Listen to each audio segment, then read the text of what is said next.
यति बेला म गलेङ बजारमा छु। स्याङ्जा जिल्लाकै सुन्दरनगरी गलेङ बजार र यहाँबाट बिस्तारै म जिरोतर्फ लाग्दैछु।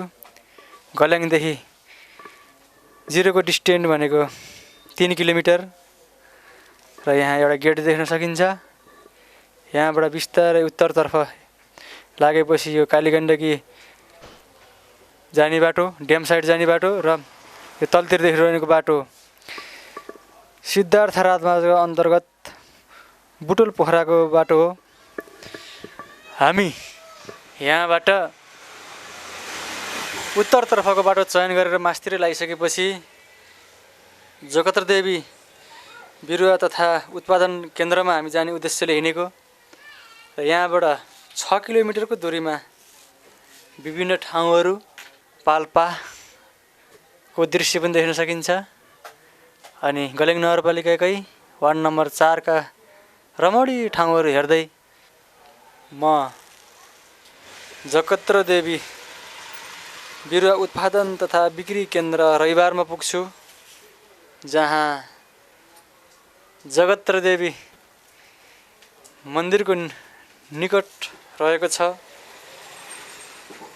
र त्यहाँ बिरुवा उत्पादन केन्द्रको घर देख्न सकिन्छ र त्यहाँ कागतीको अर्ग्यानिक अचार, त्यस्तै गरेर जुस र अनि कागतीकै चुक हेर्छौँ र फर्म रक्षार्थका लागि यहाँ एउटा कुकुर पालिएको छ र बिस्तारै हामी यहाँबाट फर्मतर्फ प्रवेश गर्दैछु र यहाँ 23 वर्षका युवा व्यक्ति प्रदीप पाण्डे हुनुहुन्छ। नमस्ते, तपाईलाई जगत्रदेवी बिरुवा उत्पादन तथा बिक्री केन्द्रमा हार्दिक स्वागत छ। अब हामी हाम्रो फर्मभित्र प्रवेश गर्दैछौँ। नेपाल एक कृषि प्रधान देश हो। यहाँ करिब 80% भन्दा बढी जनसङ्ख्या चाहिँ कृषिमा आबद्ध छ। यो कृषिमा आबद्ध हुँदै गर्दाखेरि मलाई के लाग्छ भने हामी एउटा व्यावसायिक रूपमा कृषि गर्न सफल भयौँ भने मात्रै हामी हाम्रो भविष्य समुचित रहन सक्छ। हामी यहाँ चाहिँ कागतीको बिरुवा उत्पादन गरिरहेका छौँ। यो फर्ममा प्रत्येक वर्ष 1 लाख बिरुवा उत्पादन हुन्छ। 1 लाख फर्ममा बिरुवा उत्पादन हुने क्रममा चाहिँ अहिले यति बेला हामी पोली ब्यागमा मल, माटो, बिउ भरेर यसलाई माथिबाट हामीले खरले ऱ्यापिङ गरेका छौँ। खरले ऱ्यापिङ गर्नुको कारण यो टेम्परेचर मेन्टेन्स हो।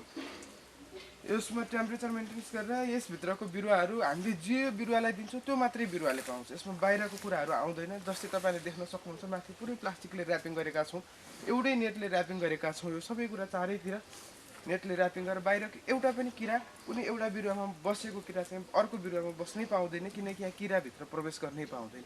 रोगहरू पनि यहाँ चाहिँ एउटा कुनै बिरुवामा रोग देखा पर्यो भने त्यो बिरुवा हामी टिपेर तुरुन्त त्यसलाई डिस्ट्रोय गर्छौँ, जमिन मुनि नै पुर्छौँ। जमिन मुनि हामीले त्यसलाई पुरिसके पछाडि त्यो जमिनमा भित्र चाहिँ रोगहरू एकदमै नाश हुन्छ र बाहिर आउनु पाउँदैन, हाम्रो अर्को बिरुवालाई सङ्क्रमण हुन पाउँदैन। तसर्थ हामी बिरुवा एकदमै प्रविधिसँग रहेर हामी बिरुवा उत्पादन गरिरहेका छौँ। दिँदै गर्दाखेरि पनि पुरै सिस्टममा पानी दिन्छौँ। 1 लाख बिरुवालाई पानी हातले दिएर सम्भव रहँदैन। त्यसको लागि चाहिँ पुरै यहाँ फोगरबाट चल्छ, स्प्रिङ्कलबाट चल्छ। फोगरबाट यहाँ बिरुवालाई चाहिँ टेम्परेचर हाई टेम्परेचर पुग्यो भने यसलाई नियन्त्रण गरेर चाहिँ कम बनाउन सक्छौँ। अनि त्यसपछि स्प्रिङ्कलबाट दिँदै गर्दा सबैलाई समान जान्छ। एउटा बिरुवालाई जति पानी पर्छ अर्को बिरुवालाई पनि त्यति नै पानी पर्छ। तपाईँले यो मजाले देखिराख्नु भएको छ, यो कागतीको बिउ हो, कागतीबाट निकालिएका बिहा हो। अब यसलाई हामी उपचार गर्छौँ।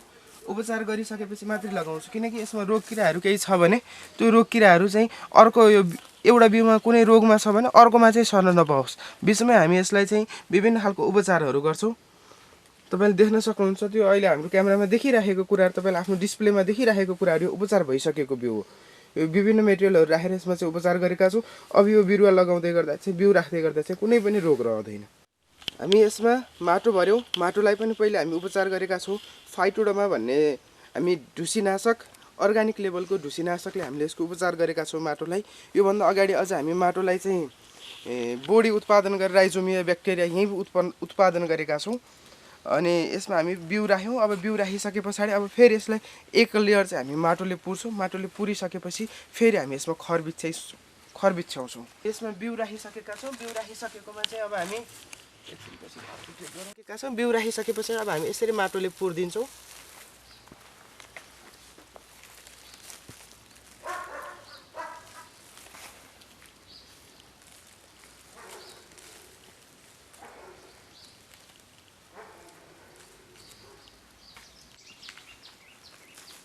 तपाईँले यसरी माटो राख्दै गर्दाखेरि तपाईँहरूको मनमा प्रश्न उठ्न सक्छ, किसान भन्छ अनि पन्जा लगाएर काम गरिरहेछ भन्नु होला। पन्जा लगाउनुपर्छ, किसानहरू हामी एकदमै सुरक्षित हुनुपर्छ। जस्तै यो माटोमा धेरै खालको ब्याक्टेरियाहरू हुन्छन्, धेरै किसिमका जीवाणुहरू रहन्छन्। त्यो जीवाणुले हाम्रो स्वास्थ्यमा प्रत्यक्ष असर गर्न सक्छ।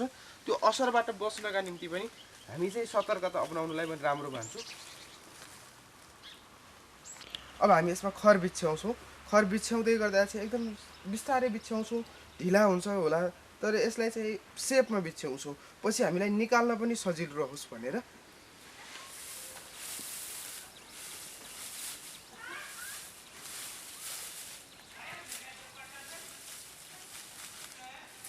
हलुकासँग हामी खर बिछ्याउँछौँ, जसले गर्दा यो खर बिछ्याउँदै गर्दा चाहिँ पछि निकाल्न पनि सजिलो हुनु पऱ्यो। अनि पछि हामीहरू निकाल्दै गर्दा चाहिँ बिरुवाका टुसाहरू निस्किसकेपछि मात्रै खर निकाल्छौँ।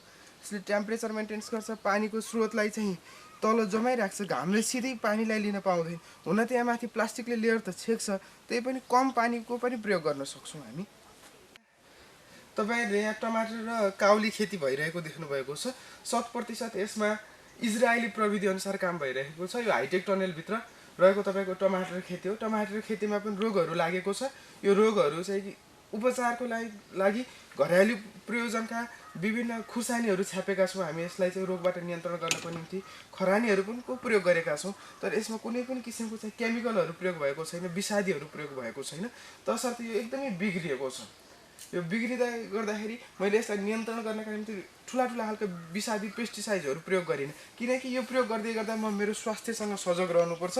मेरो स्वास्थ्यसँग मैले यसलाई नियमित छ्याप्दै गर्दाखेरि चाहिँ पेस्टिसाइडहरू छ्याप्दै गर्दा, विषादीहरू यसलाई छ्याप्दै गर्दाखेरि त्यसले विशुद्ध मेरो स्वास्थ्यमा असर गर्दछ। म तपाईँहरूको स्वास्थ्यसँग पनि सजग छु, तर नेट मैले छ्याप्दै गर्दा चाहिँ यसले मलाई असर गर्छ भनेपछि उपभोक्तामा कतिसम्मको असर गर्ला भन्ने त्यो विषयमा मैले सोचेर यसमा कुनै पनि प्रयोग गरिनँ। तसर्थ यो बिग्रिएको छ, यसलाई बरु म फालिदिन्छु, तर अर्को उत्पादन लिन्छु। तत्काल उत्पादन भन्दा नि हामीले लामो रूपमा चाहिँ दीर्घकालीन रूपमा उत्पादनलाई लिनुपर्छ। दीर्घकालीन उत्पादन लिनका लागि पक्कै पनि अर्ग्यानिक विषादी रहिततर्फ नै हामी किसानहरू अगाडि बढ्नुपर्छ।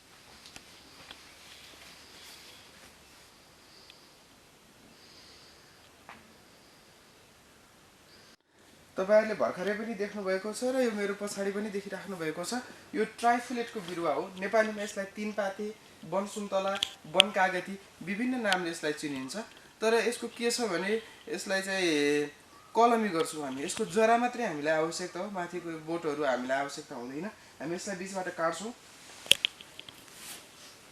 तपाईँले यो देखिराख्नु भएको छ, यसलाई हामी जमिनभन्दा 15 सेन्टिमिटर माथिबाट काट्छौँ। यसलाई अर्को पुसमा काट्छौँ। यसपटक यसको साइज पुगेन, तसर्थ हामी अर्को पुसमा काट्छौँ।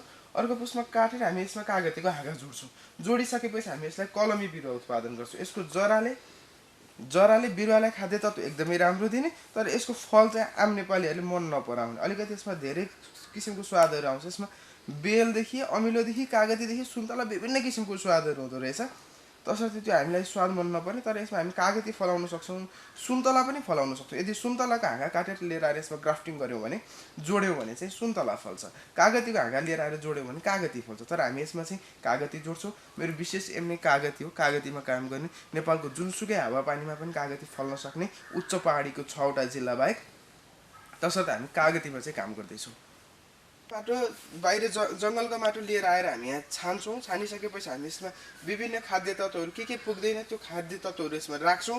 राखिसकेपछि मात्रै हामी तल्लो टनेलमा गएर, अघि जहाँ तपाईँले पुरै कागतीको रूपमा मात्रै 1 लाखवटा कागती देख्नुभएको थियो, त्यो टनेलमा लिएर गएर हामी बिरुवालाई माथिबाट, बिउभन्दा माथिबाट राख्छौँ। जसले गर्दा बिरुवालाई चाहिने खाद्य तत्त्वहरू, पूर्ण खाद्य तत्त्व यो माटोले बिरुवालाई उपलब्ध गराउँदछ।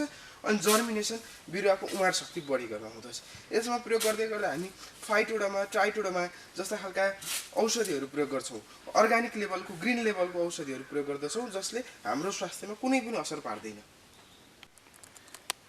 म तपाईँहरूलाई लाग्न सक्छ एउटा 23 वर्षको केटा भर्खरकै युवा जेनेरेसन कृषिमा चाहिँ किन आयो भन्दै गर्दा हामीले प्रत्येक वर्ष सुनेका छौँ यति बराबरको यति खर्ब यति अर्ब बराबरको चाहिँ भारतबाट मात्रै निर्यात हुन्छ नेपालमा धेरै खाद्य तत्त्वहरू त्यसलाई रोक्नका निम्ति पनि हामी यही उत्पादन गर्नुपर्छ हामी देखिरहेका छौँ प्रत्येक दिन सुनिरहेका छौँ प्रत्येक दिन 3वटा भन्दा बढी सब चाहिँ त्रिभुवन अन्तर्राष्ट्रिय विमानस्थलमा भित्रिराखेका छन् भने नेपालबाट प्रत्येक दिन 1500 को हाराहारी युवाहरू चाहिँ वैदेशिक रोजगारीका निम्ति विभिन्न देशहरूमा पलायन भइराख्नु भएको छ तर अब हामी युवाहरूलाई चाहिँ यो भिडियो हेरेर बस्दै गर्नुभएका युवा साथीहरूलाई मेरो आह्वान के हो भने सोच्नुहोस् 1500 युवा बन्ने कि 3 जना बन्ने कि यहीँ बसेर काम गर्ने यहीँ बसेर काम गर्दै गर्दा सुरुका फेजहरूमा केही गाह्रो हुन्छ नि सुरुको फेजहरूमा फर्स्ट फेजहरूमा गाह्रो हुन्छ नि तर त्यस पछाडि तपाईँको व्यवसाय एउटा सेट हुन्छ यहीँ बसेर काम गर्दै गर्दाखेरि तपाईँले यहीँ पनि जबहरू पाउनुहुन्छ यहीँका जबहरूमा पनि एडजस्ट हुन सक्नुहुन्छ तपाईँ तर ठुलो भोल्युम देख्नुहुन्छ तत्कालका निम्ति अनि तपाईँ विदेशी हुनुहुन्छ तर जब विदेश गएर फर्किनुहुन्छ नि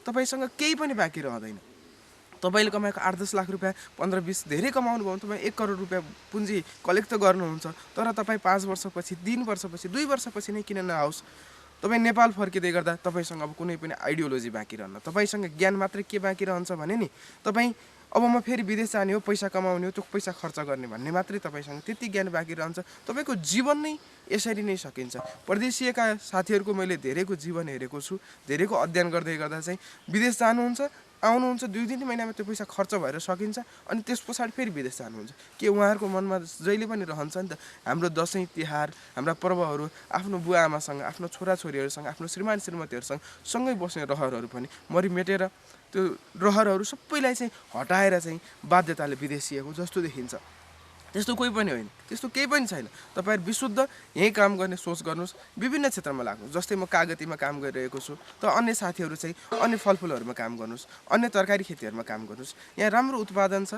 उत्पादनको बजारको समस्या छैन तपाईँ उत्पादन गर्नुहोस् बजारको समस्या अहिलेसम्म मैले देखेको छैन किनकि हामी पनि गत 16 श्राद्धमा चाहिँ यही तपाईँहरूले जहाँ जहाँ कागतीहरू देख्नुभयो त्यहाँबाट 1000 केजी भन्दा बढी उत्पादन गरेका थियौँ अर्ग्यानिक लेभलको बढी थियो बिक्रीको लागि समस्या नै छैन बिक्रीको निम्ति समस्या छैन तपाईँले टाइम हेर्नु पर्यो समय मिलाउनु पर्यो समय मिलाएर कति बेला उपभोक्ताले के रुचाउनुहुन्छ त के कुन चाहिँ उत्पादकको चाहिँ उत्पादन गर्दै गर्दा बजारसम्म बिक्छ भन्ने कुराको अध्ययन गरेर तपाईँले मजाले काम गर्नुभयो भने यहाँ चाहिँ उत्पादन गरिसकेपछि बिक्रीको समस्या छैन बजारको समस्या छैन होइन यसरी एक काम गर्न सक्छौँ त्यहाँको हामी चाहिँ यति बेला कागतीमा काम गरिरहेका छौँ कागतीको हामी हाइटेक नर्सरीभित्र छौँ हाइटेक नर्सरीभित्रको चाहिँ तपाईँले मजाले यहाँको बिरुवा चाहिँ निरोगी बिरुवा छ यहाँको बिरुवा लिएर गएर लगाउनु भयो भने एउटा कुनै बिरुवा पूर्ण प्राविधिकको रबरमा लगाउनुहोस् अथवा तपाईँसँग प्राविधिक छैन भने त्यो प्राविधिक ज्ञान पनि हामी आफै दिन्छौँ तर त्यो ज्ञानको आधारमा बिरुवा लगाउनुहोस् कुनै पनि एउटा बिरुवा मर्दैन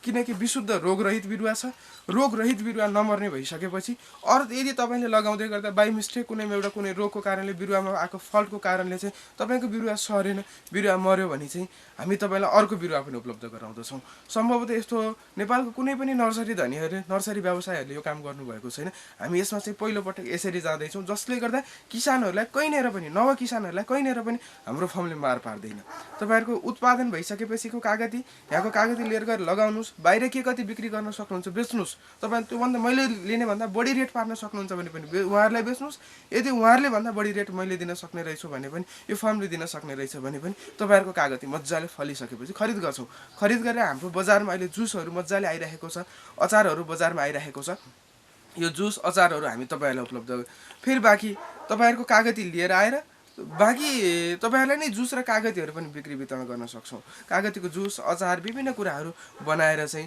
हामी फेरि बजार पठाउँदै गर्दा तपाईँहरूको उत्पादन भइसकेको कागतीले एकदमै राम्रो मूल्य पाउँछ कागतीमा काम गर्नुको कारण के छ भने कागती नेपालको 6वटा जिल्ला बाहेक अरू सबै जिल्लामा हुन्छ सबै जिल्लामा कागती हुँदै गर्दा हामी कागती नेपालमा हुन्छ भनेर अध्ययन गरेर आयौँ तर भइदियो के प्रत्येक वर्ष ठुलो धनराशिको परिणाममा भारतबाट मात्रै निर्यात गर्नुपर्छ भुटानबाट आउँछ नेपालमा कागती बङ्गलादेशबाट समेत नेपालमा कागतीहरू प्रवेश भइरहेको छ तर हामी यसलाई यहीँ उत्पादन गर्न सक्यौँ भने बडो औषधीय गुण भएको कागती छ यो कागतीलाई चाहिँ यहीँ उत्पादन गर्नुपर्दछ तपाईँहरू किसान साथीहरू काम गर्न आउँदै गर्दा चाहिँ प्रत्येक 1000 एउटा किसान आउँदै गर्दा 1000वटा भन्दा बढी बिरुवाको तपाईँले अर्डर गर्नुहुन्छ भने हामी तपाईँको नजिकसम्म चाहिँ डेलिभरी गरिदिन्छौँ बिरुवालाई चाहिँ डेलिभरी गरिदिन्छौँ अनि समूहगत रूपमा आउनुहुन्छ भने तपाईँ समूहका लागि आउनुहुन्छ भने 5000 भन्दा बढी बिरुवाको अर्डर लिएर आउनुभयो भने चाहिँ हामी तपाईँलाई निःशुल्क रूपमा बिरुवा ढुवानी गरिदिन्छौँ। तपाईँको ठाउँसम्म बिरुवा ढुवानीको व्यवस्था हाम्रो फर्मले मिलाउँछ।